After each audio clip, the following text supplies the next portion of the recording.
लगे शिव की। महाराज जब हमारे घर के बच्चे शिवालय तक जाने लगे, मंदिर तक जाने लगे, शिव की चौखट तक जाने लगे, भगवान के द्वार तक जाने लगे, समझ लेना कि अब आपके बच्चे संस्कारिता का आनंद पा गए। जाएं वो।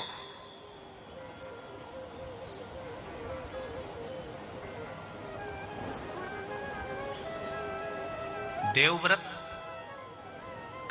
कश्मीर प्रदेश में रहने वाला एक ब्राह्मण है देवव्रत, जो भगवान का भजन करता है, स्मरण करता है, अपनी बेटी को रोज ज्ञान देता है, प्रतिदिन अपनी बेटी को समझाता है।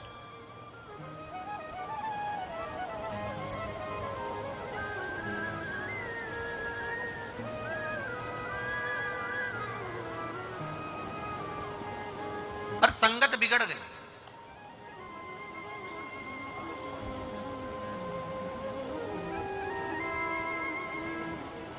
अपनी बेटी से रोज कहता है कि शिवालय जाकर एक लोटा जल चढ़ा दिया कर। अपनी बेटी से कहता अगर शिवालय नहीं जा सकती तो 2 मिनट भगवान का भजन कर लिया कर।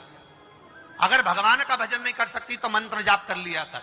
मंत्र जाप नहीं कर सकती तो किसी गुरु की शरणागति ग्रहण कर कर उनके द्वार की सेवा कर लिया कर। पर बेटी ना तो जल चढ़ाने जाती है, ना मंत्र जाप करती है, ना नाम जाप करती है। पर बेटी अपने पिता देवव्रत से संवाद जरूर करती है। जल चढ़ाने से क्या होगा? आपके घर के भी बच्चे कर देते कभी कभी। पानी चढ़ाने से क्या होगा?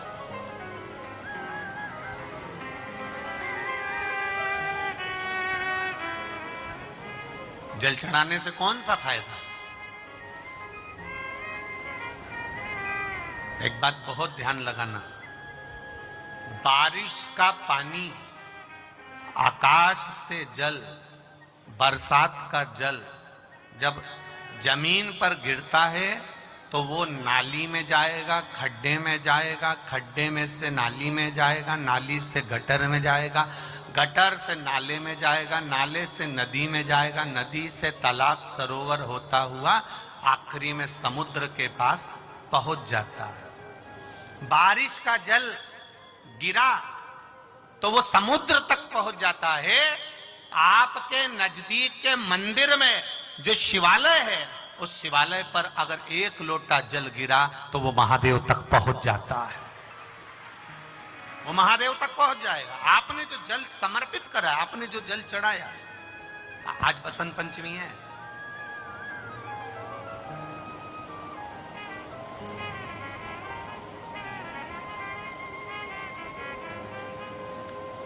भगवान देवाधिदेव महादेव का आज बसंती पुष्प से, सरसों का जो फूल होता है, 108 सरसों के पुष्प से भगवान शंकर का श्रृंगार किया जाता है या शिव को समर्पित किया जाता है।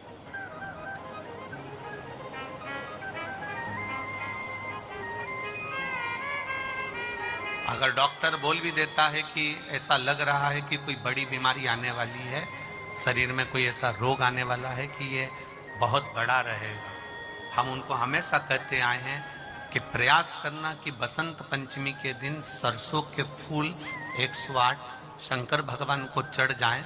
उसके बाद जांच करवाना प्रारंभ करो, बड़ी बीमारी नहीं आएगी, बाबा उसको टाल ही देगा। उसका नाम महामृत्युंजय है, उसका नाम ही महामृत्युंजय। और हमने पहले भी बैतूल की कथा में कहा था कि सरसों का जो पुष्प होता है, कोई आप कार्य करने के लिए जा रहे हो, कोई ठेकेदारी करने के लिए जा रहे हो, उसमें भी सरसों का पुष्प देवाधिदेव महादेव के लिए बहुत प्रबल होता है, बहुत।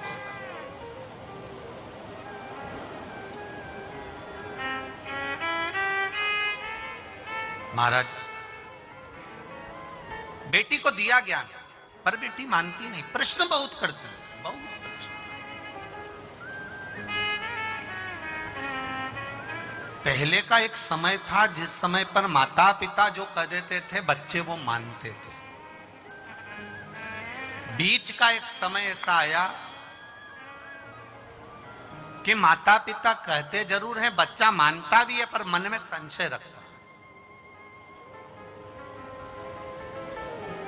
अभी का जो समय चल रहा है, जैसे टीवी पर वो क्या बोलते हैं उसको, डेबिट, क्या बोलते हैं उसको, डेबिट करना है सबको बिठा के टीवी पे, डिबेट है, ऐसे कुछ बोलते हैं ना। आज का समय केवल टीवी पर डिबेट करने का नहीं है, घर में भी रोज का डिबेट चल रहा है, प्रतिदिन का।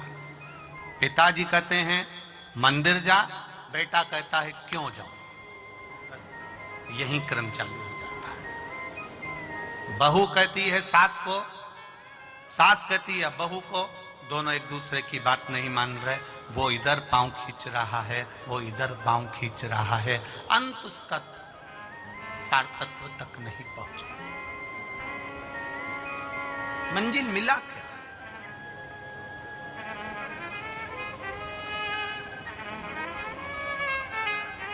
जितने भी चैनल खोलो और उस पर डिबेट होता हुआ दिखे तो आप प्रयास करना कि इसमें कहीं मंजिल मिल जाए तो जरूर बताना। मंजिल नहीं मिलेगी, किसी लक्ष्य तक नहीं पहुंच पाता, बीच में ही उसको छोड़ना पड़ता और वो संशय में घूमता रहता है। आज भी घरों में यही हो रहा है।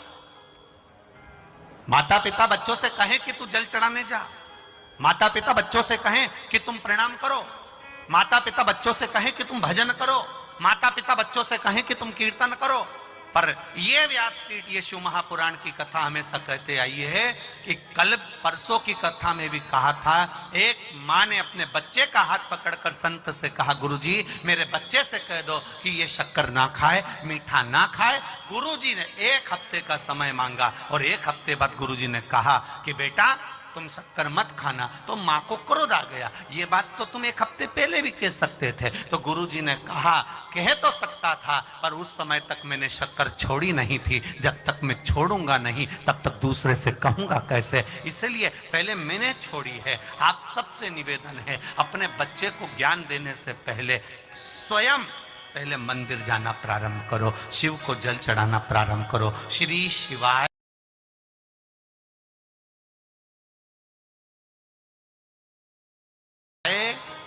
नमस्तुभ्यम कहना प्रारंभ करो, एक बेलपत्र बाबा को समर्पित करना प्रारंभ करो। फिर धीरे धीरे बच्चे अपने आप ढलते चले जाएंगे, उनको बोलने की जरूरत नहीं पड़ेगी, स्वयं ढले। देवव्रत, कश्मीर प्रदेश में देवव्रत नाम का ब्राह्मण, और ब्राह्मण अपनी बेटी को हमेशा कहता है अपनी संगति सही रखना, विचार सही रखना, सोच सही रखना, गलत लोगों में मत पड़ जाना, गलत लोगों के बीच में मत जाना। बार बार अपनी बेटी को समझाता था, पर बेटी का विवाह कर दिया गया। बेटी का विवाह करने के बाद भी बेटी की चित्त बुद्धि सही नहीं हो पाई। वो विवाह होने के बाद भी पर पुरुषों पर उसकी दृष्टि पड़ी रही, पर पुरुष पर उसकी दृष्टि पड़ी।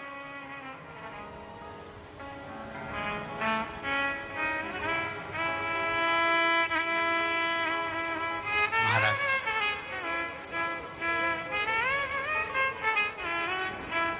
स्कंद पुराण का ये संवाद है।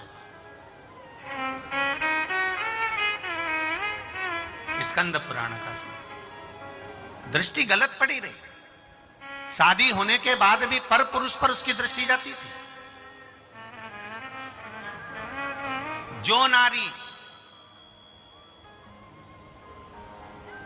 करने के बाद भी बेटी की चित्त बुद्धि सही नहीं हो पाई, वो विवाह होने के बाद भी पर पुरुषों पर उसकी दृष्टि पड़ी रही, पर पुरुष पर उसकी दृष्टि पड़ी।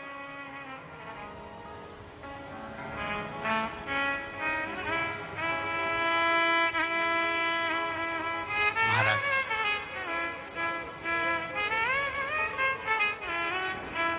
स्कंद पुराण का ये संवाद है। स्कंद पुराण का दृष्टि गलत पड़ी रही।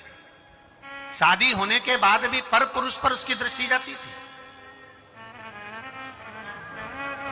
जो नारी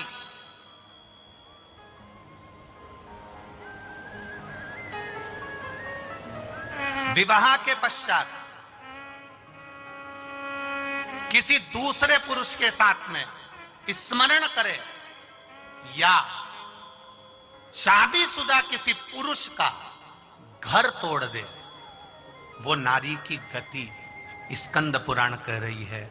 ये स्त्री, ये नारी, ये कन्या जिसका विवाह कर दिया गया और सोच नहीं सुधर पाई, वो नारी प्राण त्यागने के बाद में एक कुतिया का जन्म पाई। अब कुतिया तो बन गई, पर कुतिया का जन्म कैसा मिला? एक पांव उसका विकलांग था, कान टूटे हुए थे, आंखों से एक आंख फूटी हुई थी और शरीर पूरा खुजली के कारण उसके पूरे शरीर के उस जो श्वान की योनि मिली है, कुत्ता की योनि मिली है, उसके शरीर के पूरे बाल, पूरी खाल जगह जगह से निकली हुई थी। सारी दुनिया उस कुत्ते को देख रही है, उस श्वान को देख रही है, उस कुतिया को देख रही है। सारी दुनिया उसको देखकर कहती है बेचारा कैसा है। बताओ, आपके भी मोहल्ले में कोई कोई कुत्ता ऐसा होता होगा तो आप पे दया आती कि नहीं आती? अरे मुंह से तो बोलो, आती है ना दया? कैसा भयंकर है, बेचारे को कितना कष्ट है, बेचारे को कितना दुख है। बताओ, उसको ये रोग हो गया, उसका एक पांव टूट गया, उसके बताओ दिख भी नहीं रहा, उसको तो बेकार में पड़ा हुआ है बेचारा। अब वो कुतिया की योनि पा गई और कुतिया की योनि पाने के बाद शरीर में उसके रोग हो गया। एक दिन देवव्रत के मन में ये बात उत्पन्न हो गई कि मेरी बेटी का हुआ क्या, मेरी बेटी जो मर चुकी है वो गई कहां? एक दिन देवव्रत भगवान देवाधिदेव महादेव के मंदिर में बैठ गया, अखंड जाप करने के लिए बैठ गया, उठता ही नहीं है, उठता ही नहीं।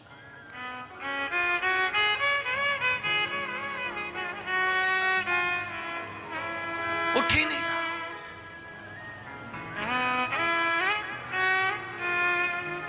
किसी किसी के पूर्व का पुण्य होता है तो मनुष्य के जन्म में भी उससे भजन होता है।